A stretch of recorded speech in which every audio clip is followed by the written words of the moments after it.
Mateus capítulo 5. Bem-aventurados os pobres de espírito, porque deles é o reino dos céus. Bem-aventurados os que choram, porque eles serão consolados. Bem-aventurados os mansos, porque eles herdarão a terra. Bem-aventurados os que têm fome e sede de justiça, porque eles serão fartos. Bem-aventurados os misericordiosos, porque eles alcançarão misericórdia. Bem-aventurados os limpos de coração, porque eles verão a Deus. Bem-aventurados os pacificadores, porque serão chamados filhos de Deus. Bem-aventurados os que sofrem perseguição por causa da justiça, porque deles é o reino dos céus. Bem-aventurados sois vós, quando vos injuriarem e perseguirem, e mentindo disserem todo o mal contra vós por minha causa. Exultai e alegrai-vos, porque grande é o vosso galardão nos céus, porque assim perseguiram os profetas que foram antes de vós. Amém. Podeis sentar. Glória a Deus. Irmãos, então aqui está bem claro. A palavra de Deus, ela é viva, eficaz. Jesus ensinou isso aqui para nós, que isso aqui é como que nós devemos viver, como é a maneira que nós devemos viver. Porque Jesus, quando chegou aqui na terra, antes dele chegar, João Batista chegou anunciando, falando assim: arrependei-vos, porque é chegado o reino de Deus. Então, para nós entrar, hoje em dia nós estamos aqui porque nós arrependemos dos nossos pecados, e nós estamos aqui. Para nós, quando a gente entregamos a nossa vida para Jesus, a gente tem que se arrepender, mudar de vida, entendeu?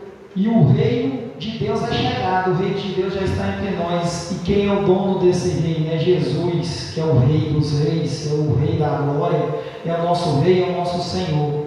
E com o reino de Deus na terra também, Ele já trouxe as suas leis.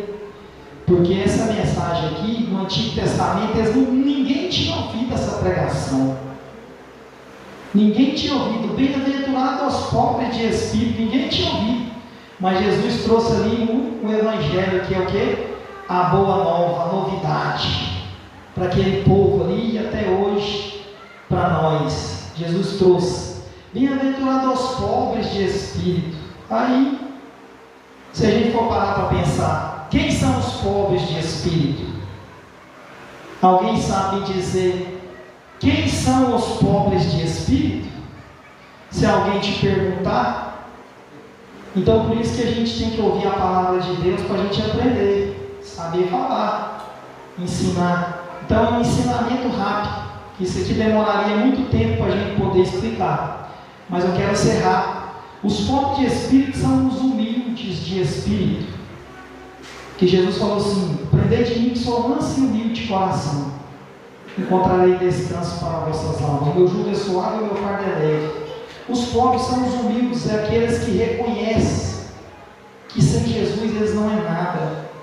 É aqueles que reconhecem que sem Jesus nós não podemos nada. Que tem um hino que o pastor já canta, já pregando, né? Sem Deus nada somos nesse mundo, sem Deus nada podemos fazer. É os pobres de espírito, são os humildes que reconhecem.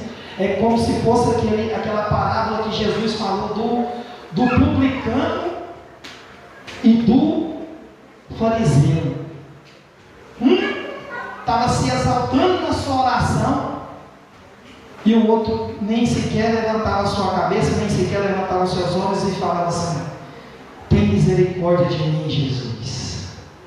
Os pobres de espírito são aqueles que abaixam a sua cabeça e pedem a Deus misericórdia, assim como aquele cego Bartimeu, que quando viu Jesus passar, ele abriu a sua boca e falou: Jesus, filho de Davi, tem misericórdia de mim. Então, para a gente, se você quer conhecer uma pessoa, se uma pessoa é humilde, a gente tem que ter essas qualidades aqui. A gente tem que ser humilde, tem que reconhecer que sem Deus nós não somos nada, que nós somos pecador, que que nós somos dependentes de Deus. Os pobres de espírito são esses, aqueles que dependem de Deus, que reconhecem que é um pecador, que foi perdoado, que foi justificado. Aquele que Jesus falou assim: qual daqueles que foi justificado para a sua casa? Aquele que se humilhou, aquele que pediu perdão dos seus pecados. Porque a Bíblia fala lá em João: se nós disser que nós não temos pecados, nós somos mentirosos e nós enganamos a nós mesmos. Mas se nós confessar, nós temos que confessar, e é por isso que nós estamos aqui, para confessar diante de Deus as nossas falhas. Na oração do Pai Nosso, Jesus nos ensinou: perdoai as nossas dívidas, assim como nós perdoamos os nossos devedores. Então não é necessário, irmão, nós humilhar na presença de Deus, pedir a Deus a misericórdia, pedir a Deus o perdão, para nós ser justificados diante de Deus. Esses são os humildes, os que reconhecem, porque Jesus falou: todos pecaram, todos destituídos estão da glória de Deus. Todo mundo errou, todo mundo pecou, mas teve um que pagou o preço por nós, que é o nosso Senhor Salvador Jesus Cristo, e através do sangue de Jesus Cristo ele falou: filhinhos, não pequeis, mas se porventura alguém pecar, tendes um advogado, Jesus Cristo, o justo, e o sangue de Jesus Cristo nos purifica de todo pecado. Esses são os pobres de espírito. Depois Jesus continuou pregando: bem-aventurados os que choram, porque eles serão consolados.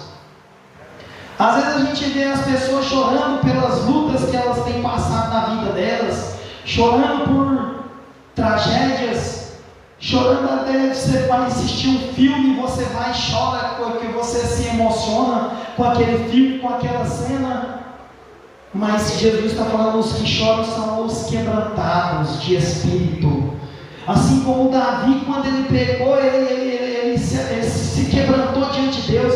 Ele escreveu lá nos Salmos que Deus não rejeita um coração contrito, um coração quebrantado Deus não rejeita. Se você estiver arrependido, se você estiver quebrantado, se você chorar nos pés do Senhor, assim como aquela mulher que era pecadora, mas ela chegou nos pés de Jesus e começou a derramar as lágrimas nos pés de Jesus.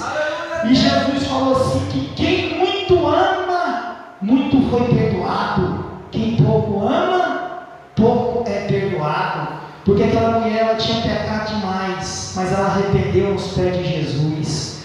E quem sabe todo mundo julgando aquela mulher, até o fariseu julgando aquela mulher, falando: se esse aí fosse profeta, sabia que essa mulher era uma mulher prostituta, mas ela estava arrependida. Ela estava arrependida, chorando, enxugando os pés de Jesus, e Jesus perdoou ela ali naquele dia, e ela arrependeu, e Deus mudou a vida daquela mulher, porque ela se quebrantou nos pés do Senhor, e Deus mudou a vida daquela mulher. Aqueles que choram hoje, quem sabe, se nós formos olhar o passado da gente, meus irmãos, também nós teríamos muitas histórias para nós poder contar, mas hoje nós estamos aqui lavados e remidos pelo sangue do Senhor, porque Jesus perdoou a mim o meu pecado, Jesus perdoou o seu pecado. Então é necessário a gente se quebrantar diante de Deus, chorar na presença do Senhor, derramar